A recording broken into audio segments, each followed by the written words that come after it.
Are we recording? Okay, we are recording. So thank you both for joining us, and hopefully a couple more will buzz in as we go. I'll keep an eye on it. My name is Julia. I'm the events manager at Maine Cancer Foundation, and I am going to share my screen. I appreciate everyone's patience as we continue to navigate the world of Zoom and all the things it allows us to do, but can also be tricky sometimes. So share. Julie, is my screen showing up? Yeah. Okay, perfect. So I'm just going to keep it in this mode. So a big thank you to all of you, or to both of you, for joining today. As I said, this will be available, but if you have any questions, you guys are on mute, but you can put in a little chat question, or at the end we'll take you off mute and you can ask any questions. So we're thrilled that you're doing this and preparing for the try. It's definitely a wacky year, and while we definitely wish we were going to be gathering like my background shows like we normally do, it's kind of fun to see the ways people are getting creative. And Maddie, I know you shared like your plan for doing the try, which is so cool, and it's been really neat to hear how people are adapting. And most of all, we're just so grateful that everyone is continuing to raise money for Maine Cancer Foundation, and just to make the try spirit alive, because it's definitely very much still happening. I was chatting with a participant today who was just diagnosed with breast cancer last week, and she's continuing to participate, and this is such an amazing outlet for her, she said. And so it's really, it's more than a fundraiser, and we're so grateful that everyone is just kind of celebrating the spirit of the event, and I think it's going to be really special. So thank you for joining today and for participating. Another thank you is also owed to our amazing sponsors. So She Jams, of course, is sponsoring all these clinics, which Julie heads up, and she'll talk a little bit more about that as we go. But all of these sponsors on the board right here, some of them are small businesses, some of them are large businesses. Many of them have been hurt by the pandemic. So if you're able to give business to any of these folks, we would definitely encourage you to do so.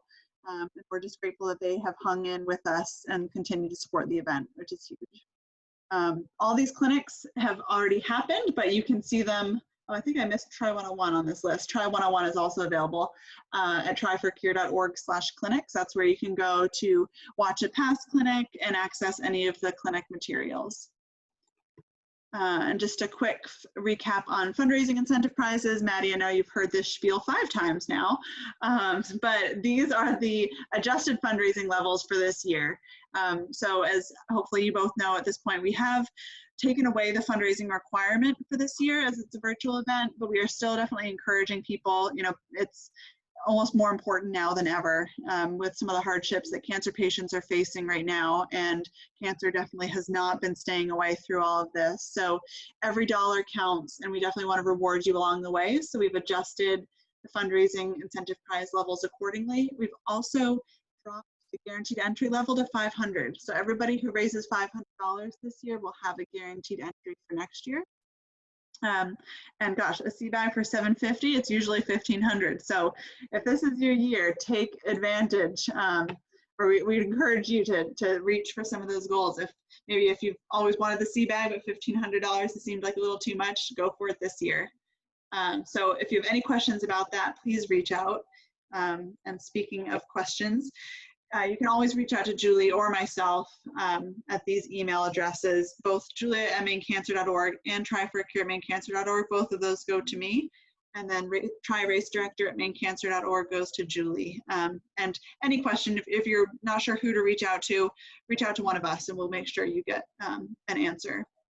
And then just thank you. So we're so excited to see how everybody is adapting and still celebrating the try. And we will look forward to celebrating with you in August. And now, Julie, should I bring up, Julie's going to take over. Julie is the founder and race director. I'm assuming everybody on the call knows that by now, the small group of familiar faces. Julie, should I bring up the first? No, you can hold off for 1 second. Okay.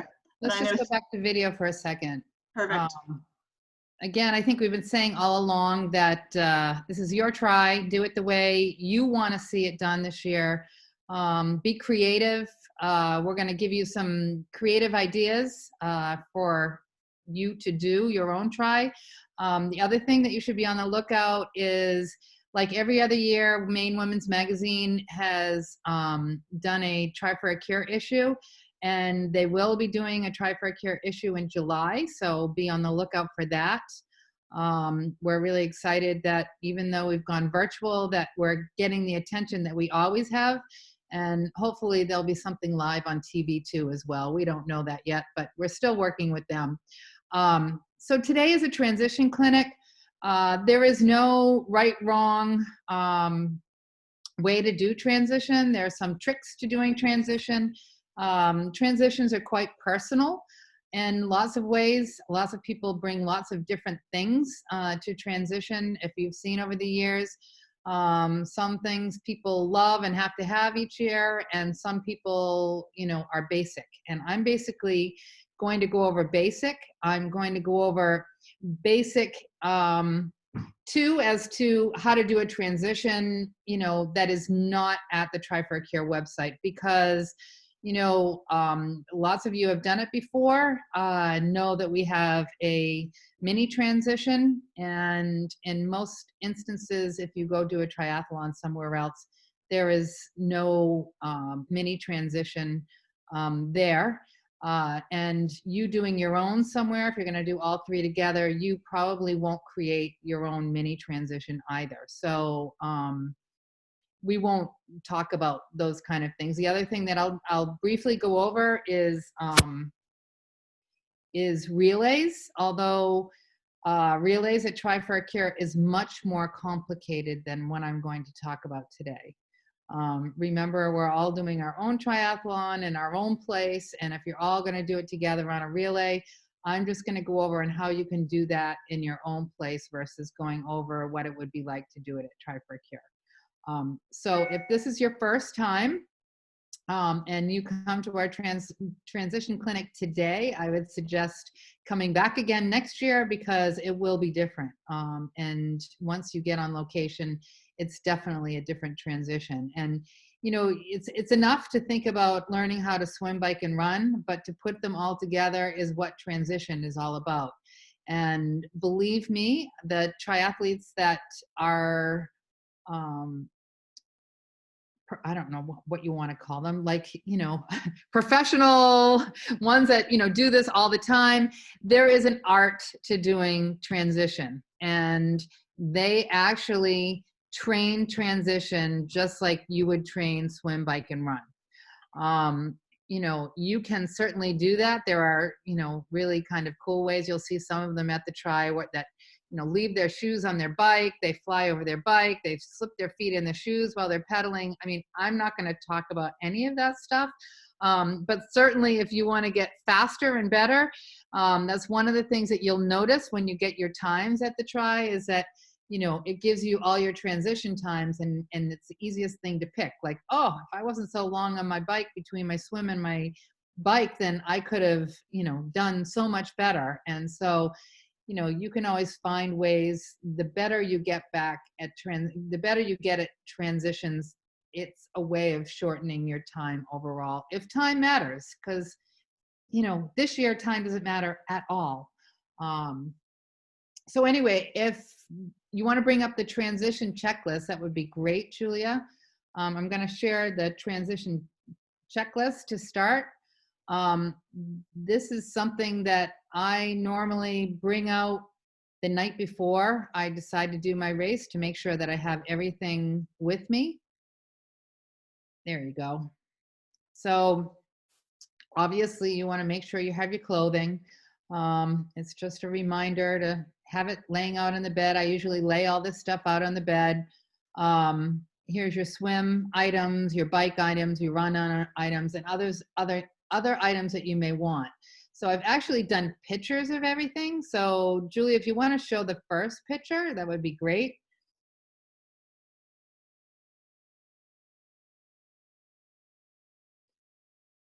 Obviously your clothing. I have my Try shorts, my Try top, What's really great about my tri-top is in the back, it has a zipper, and I can put things in.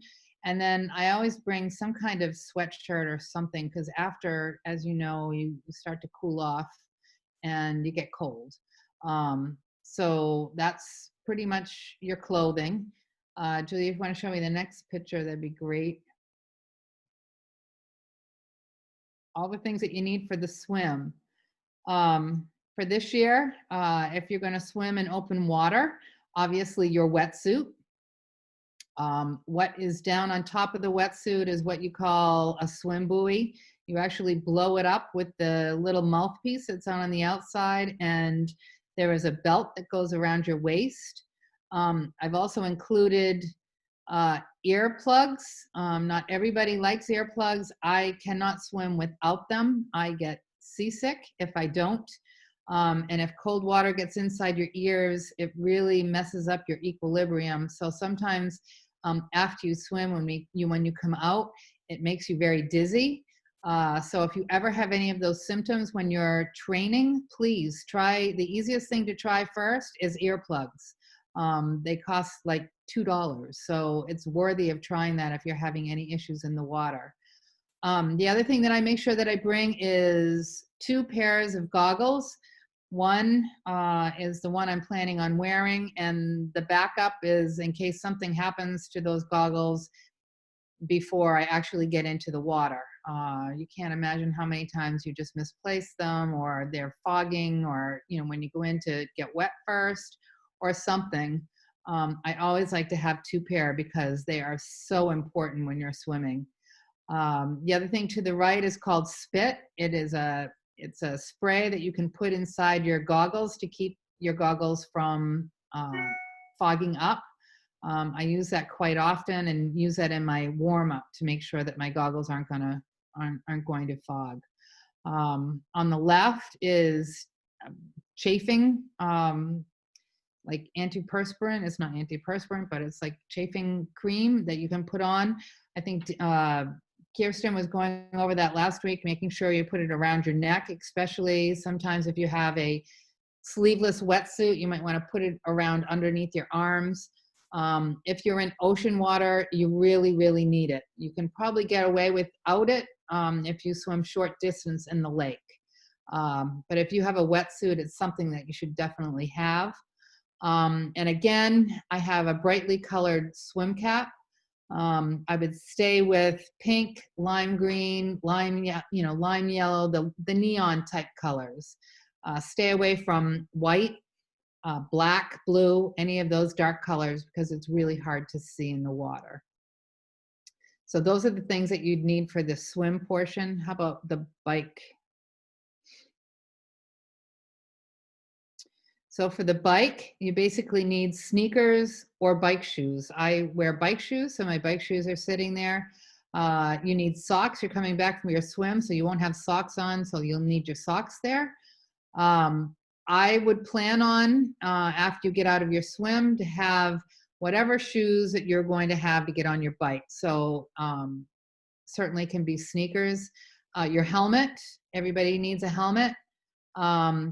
Glasses, definitely have glasses. And I have an extra bottle of water right there so that when I go into transition, if I need a drink of water or to wash my mouth out, it's sitting there waiting for me. I also have another water bottle on my bike that is pre-filled. Obviously, that would be pre-filled. Your water bottle is probably the best place to have nutrition.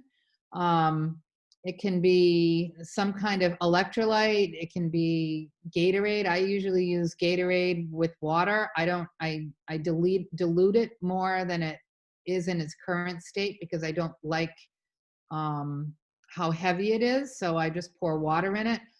And I would say for every hour that you are out there, you should have 100 calories. So usually it's 100 calories in a bottle. And to try to drink that whole bottle of water while you're biking with electrolytes in it will last you the whole triathlon, or should.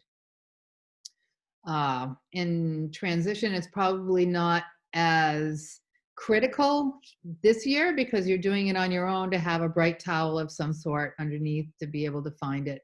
But you can certainly put whatever you want underneath it. It can be the grass if you want to. How about the run, Julia? Okay, for your run, you need your running shoes, obviously. I didn't put the glasses on there again, but you would have your glasses on coming from your bike. You don't have to have a race belt. The race number is on a race belt right there. But what's great about a race belt is that it can easily just be clipped around your back and your race number would go on your front. We are going to provide a downloaded race number for you to use.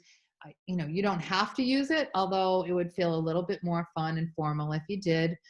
People would at least know you're doing the try. So have fun with it, try it. Some people put their race belt and their number on the bike. I do that just so that I don't have to do it when I come back for the run. And on the bike, I would put my race number in the back, so it's on my back. But when I came to the run portion, I would turn it around and put it in the front of my body.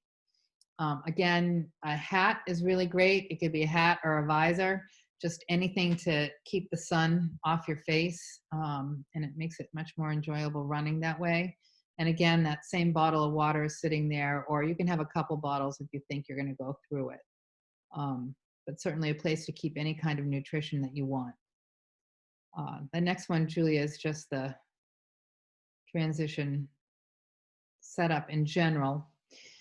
So when you set up your towel by your bike, you'll want to put it in the order in which you're going to do them. So as you can see, my bike things are the most front on my towel because I'm going to bike first before I run.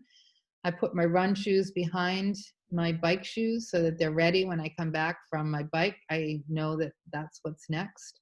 And so you kind of set those up in advance to know, to have them ready for the order in which you're going. And you would set this up prior to your race, and it should look like that. I'm actually going to take you outside. I gotta get on my phone now. So give me 1 second. Julie, you might want to turn it on. If anybody has any questions so far, they're welcome to ask. Like that says, I think it was mentioned in a previous clinic, before we end tonight, could you review suggestions for best try shorts and shirts? Thank you. Oh, sure. Okay, I'll do that right now. So let's see. I'll undress because I have my outfit on. I happen to have ski jams, but you don't, obviously have to have anything as fancy as this. What I would make sure is that you have a sports bra of some sort that is dry fit. Do not wear a cotton sports bra. You will not like that at all. And you can wear a sleeve shirt. It doesn't have to be no sleeves. I just prefer no sleeves. And then on my tri shirt, I don't know if you can tell. I'm going to take off my, hold on 1 second. Oops. Sometimes if you take the background off, it's easier to see. Okay, so I have a couple of pockets in the back here, and I can stick things in it. Like I would throw goo or maybe nutrition of some sort in there, so that if I was hungry on the run or the bike, I can easily get it out. I will also show you outside on my bike another way to carry things. And then the shorts. This is always hard. I've got tri shorts on. You can't see them. You'll see them outside.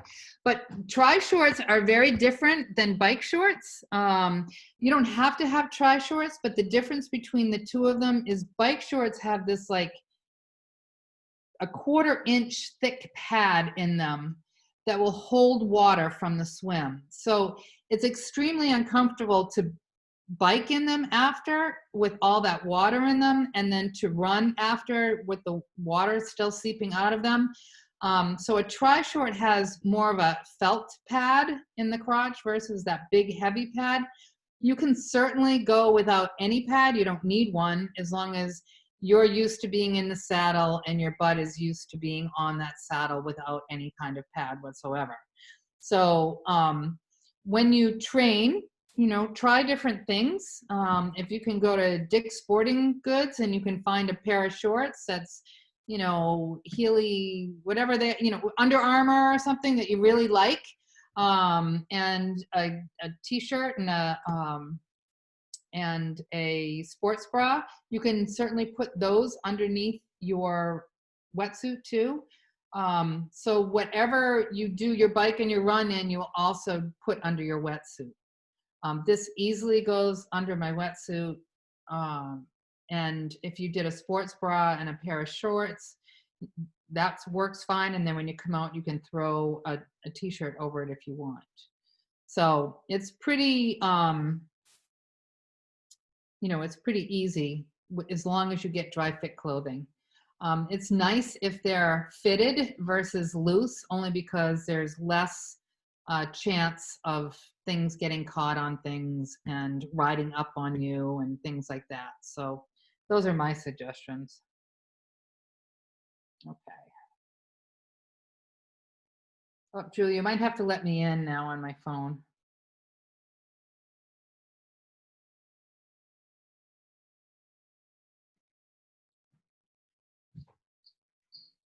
Am I?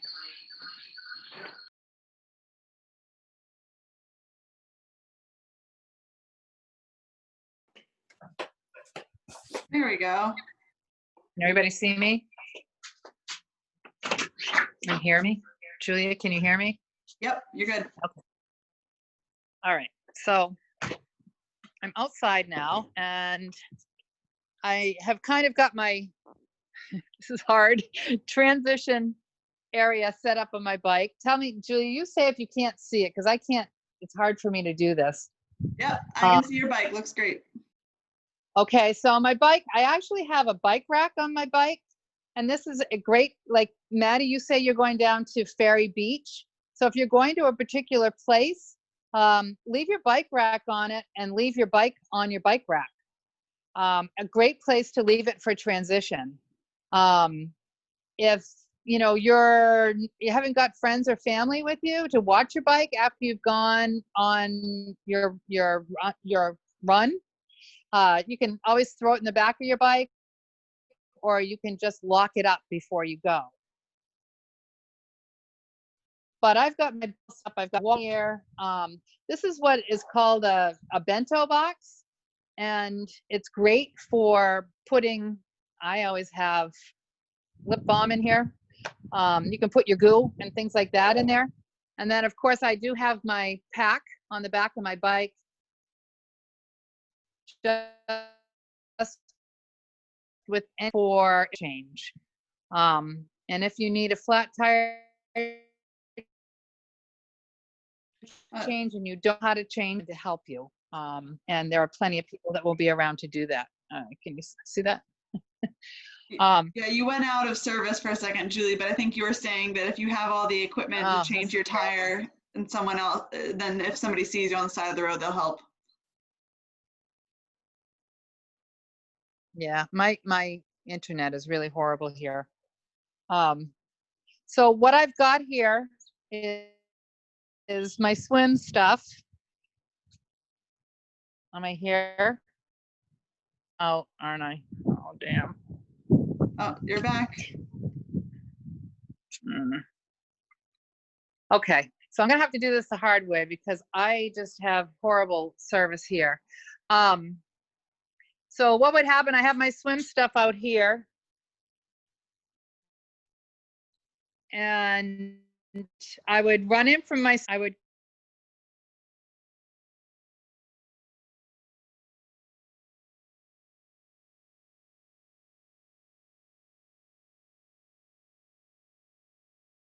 Looks like we lost Julie. Oh, maybe she's just become muted. Oh, there you are, Julie. Sorry, you're Am muted. I here? Yeah. Okay. Hang on, you keep becoming muted. I don't know why.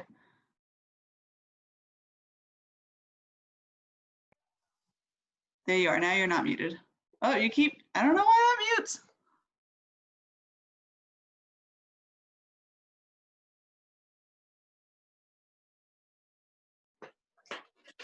Okay. We're going to just do this a different way.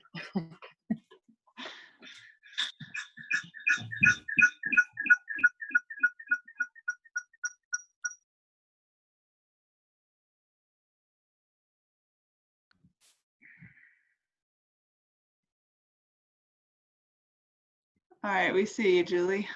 Can you hear me? Yep. Okay, I apologize. It's just not going to allow me to go outside to do that. But hopefully you kind of saw the setup that was out there. And the whole key is after you get done your swim, you can run back to where your bike is on the, like, let's say on the back of your car. You can take and throw all your wetsuit and all your other things into the back of your car.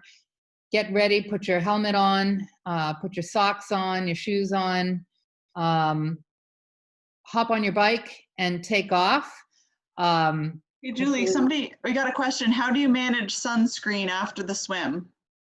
You have to put your sunscreen on before you put your wetsuit on and in the morning before you even get dressed. So if it's your day, get up that morning, and when you're putting your tri-clothes on, put your sunscreen on underneath before you even start. If you happen to have sensitive skin or something, you could definitely throw some more on your face after you get back from the swim, and put any exposed arms or whatever, you can add some more on. But yeah, I would definitely add it before you put anything on in the morning. So anyway, you come back to your bike, put it on, you're out on your bike now. You definitely have to have the flat tire changing stuff. You definitely have to have water because you can't get any of those things along the way. Do your bike. When you come back, put your bike back up on the bike rack, or you can, put it in the back of your car, or you can lay it down on the grass if you've got people there waiting, watching, and then convert over to your running shoes. Remember to take your helmet off. A lot of times I've taken off to run and left my helmet on, and I'm like, I gotta turn around. And I turn around because you don't want to run whatever long it is with the helmet on. And put your cap on and take off. And then, make your own finish line. Make something worthy of you running across it, right? But basically, the transitions are just from swim to bike, bike to run. You can practice those. It's really hard when you go from swim to bike. You get on the bike, sometimes you're a little oozy, and then you get off your bike and you worked really hard, and you go to run and your legs feel like you're going absolutely nowhere. That will go away after a minute or so, but while you're practicing, get used to that feeling. It's a really strange feeling, and it's hard. The more you practice it, the more you get used to it. The colder it is, the longer it takes to get rid of that feeling. And as soon as your body warms up, everything goes away. So it's definitely, bike to run is one to practice a lot. On race day, you probably don't even feel it as much as you would when you're training, just because there's so much adrenaline going on. It's pretty simple. As I said before, a lot of people practice it a lot because it is the easiest way to get faster. Since this year isn't the year to beat, I would say just, make simple transitions. If you can, the closer you can get your bike to where you get out of the water to make your transition, the better off you'll be. Try not to, make a mini transition situation where you have to put shoes on to run to your bike. Your bike could be sitting right outside of the side of the lake. It could be sitting right at the side of the ocean. Make that be your transition spot. Make it easy on yourself. And if you've got family and friends watching you, they'll help you take your wetsuit off. That's the easiest way to get your wetsuit off. I think that's the hardest thing about triathlon is getting your wetsuit off if you don't have wetsuit strippers. But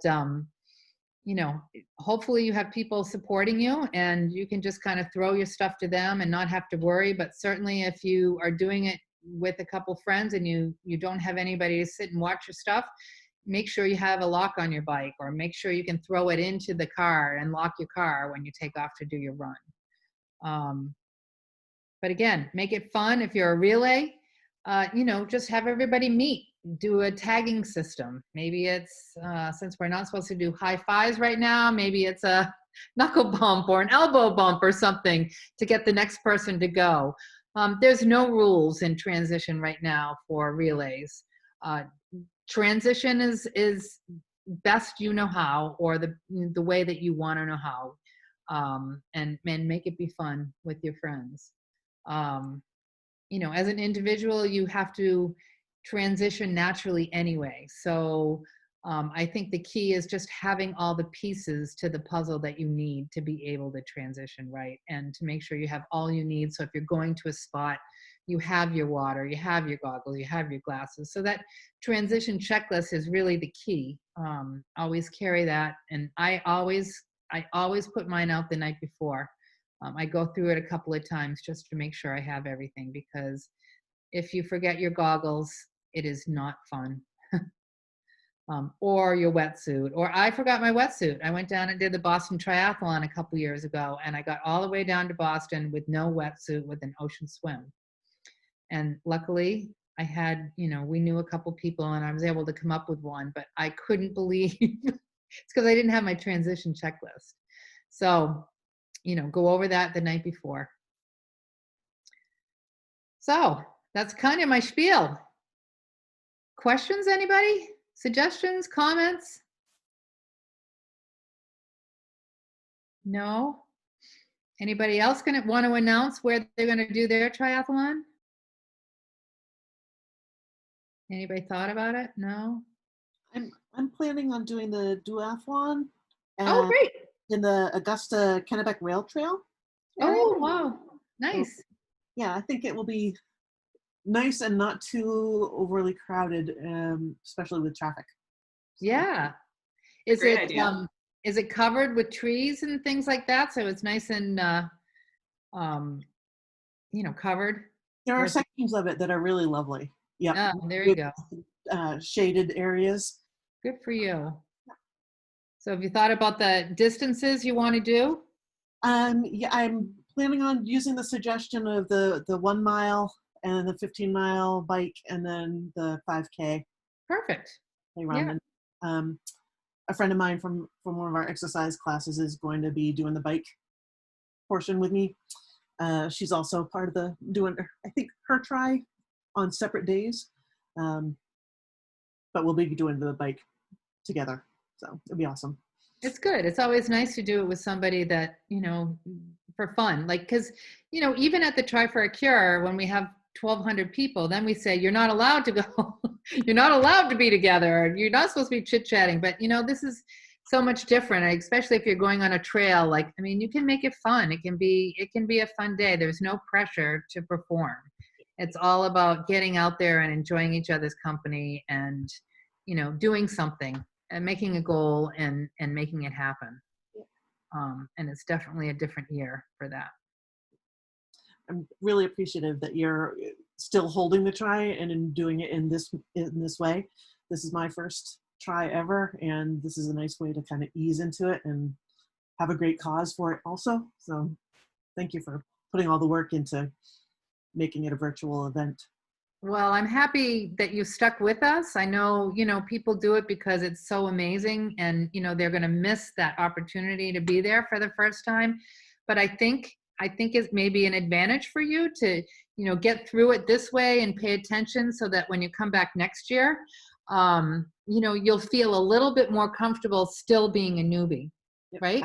Absolutely. And you'll just be able to go a little bit further than you would have been this year, yet doing it for your first time there. So thanks for sticking with us and taking on the challenge. We really appreciate that. Yeah, thank you, Beth. Woo! Vicki, where are you going to do yours? Oh, you got to unmute yourself. We can't hear you. I can unmute. Oh, well, let me unmute you, Vicki. Oh, there You might be both doing we it. go. Okay, am I unmuted now? Yes. You are. I'm not really sure just yet. I'm thinking I've had some issues with the cold water over the past few years. So a couple of the pools in my neighborhood are opening up. And years ago, I did a triathlon, the Try for the Y, and we did it in the pool, and I really enjoyed that. So I think I'm going to just do it in one of the pools. Yeah, that's great. Cool. And bike around my neighborhood, and also probably run around my neighborhood. Yeah. Lakes are great too. I mean, in August, they'll be really warm. Not that a pool works great, but the lake is a really good option this year because we can, number one, and by August, it'll be 80 something degrees out. So True. We that's hope, kinda unless nice. it's like, what was it, last year that it poured? Yeah, well, you won't. I'm going to tell you, Vicki, that if you wake up in the morning and it's pouring and you go out and do yours, I want to hear about it. Okay, you'll be the first one. I'm gonna sleep in. I'm one of those people. One year I went down to do the Danskin triathlon. It was I had done a few of them, and it was thundering and lightning and pouring like crazy. And Meredith was with me, and Meredith's like, "Come on, get up, get up!" And I said, "Are you kidding me? I'm not doing it." She's like, "Yes, you are." I said, "It's thundering and lightning and pouring out." She's like, "We have to go see." And I'm like, "No."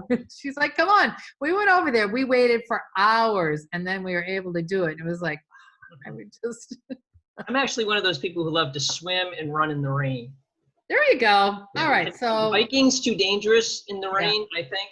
So, Yeah. but the swimming and the running, yeah, if it's raining out, I will go run. yeah. Well, there you go. I don't blame you. Kind of looking forward to it this year because it's really not a lot of pressure. Right. There's It no is. pressure. But you can still say you're doing it, which is great, right? Yes, and thank you for still having this opportunity because we all have our stories. Yeah. And this is really a special race for me.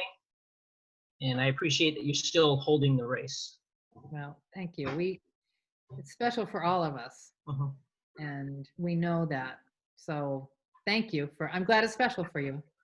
And we definitely want to make sure it's not, a lot of events are having to go virtual, obviously, and we definitely don't want to be the event that just says, okay, it's virtual, send in your time and we'll send you your shirt. Like we're definitely trying to make it as much of a still an experience and connection. And so we're thrilled that this is exciting for you guys too, because we're excited.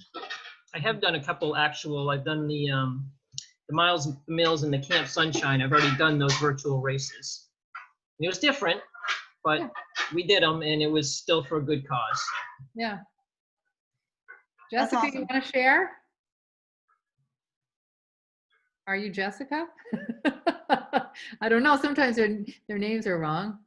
Can you hear me? Were you talking about me? Yes, I was talking about you. Do you want to share? Do you have any ideas on where you're going to do your triathlon?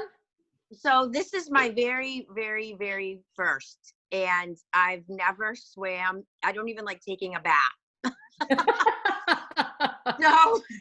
So my girlfriends are very encouraging, and I was so nervous, and I will be swimming in the pool, and I have a huge crew that will be around the pool helping me, cheering me on, videoing me. So I just got goosebumps talking about it. Oh, that's awesome. That is Yes. so cool. Yes, I'm very excited. I really want to try to do all the events consecutively. One, to just get it over with. No, one to really, feel like there is no pressure. And I think you're right. Like you said, I'll be able to do it on my own pace, do it my own thing. But to be able to do them all in one day, like we normally would, just is so fulfilling. So again, Yeah. thank you. This is wonderful. Yeah. Well, I can't wait. Yeah, we want to hear all about it. And then remember, everybody, we want to hear all about your tries. Mhm. And we hope to be able to celebrate with you. We are still talking about doing an expo in September.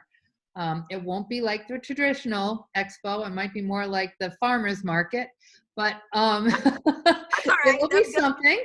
And we, you know, it's hard for us to not be able to be with everybody and feel everything that everybody else feels. And, you know, especially, you know, the newbies. I mean, and really, the newbies feed off of the people that have been doing it for years. So, you know, it's so important to be together so that everybody feels comfort in each other, you know, being there together. So I couldn't agree more. And my mom was really encouraging. She's like, this is history in the making. You have to participate from so many reasons, but this is history. So you have to participate.